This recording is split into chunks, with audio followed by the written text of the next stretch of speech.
Gözün mene qaray, lakin yüreğin uzak.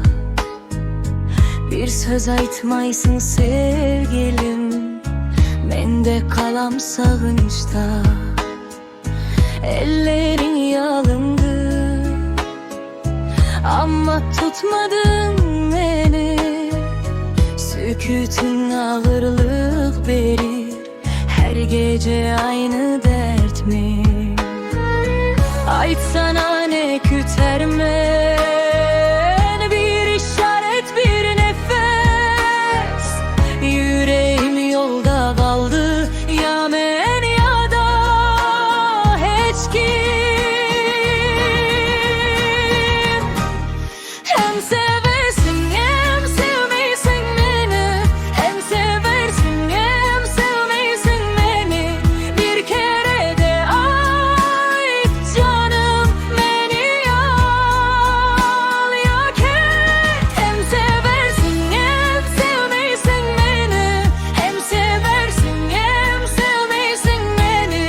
Bu közler bekleyemez artık beni ya al ya ket. Sokakta izin kaldı, men toplayım her taşta. Bir güllü gibi solan umidim var avuçta.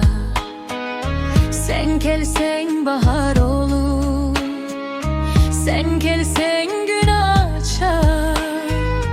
Yoksa bu dünya dar olur, adım bile unutular. Aytsana ne kütermen, bir işaret, bir nefes. Yüreğim yolda kaldı, ya men ya da hiç kim.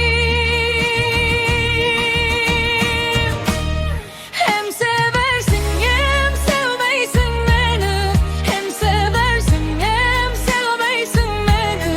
Bir kere de ay canım beni ya al ya ket. Hem seversin hem sevmeysin beni, hem seversin hem sevmeysin beni.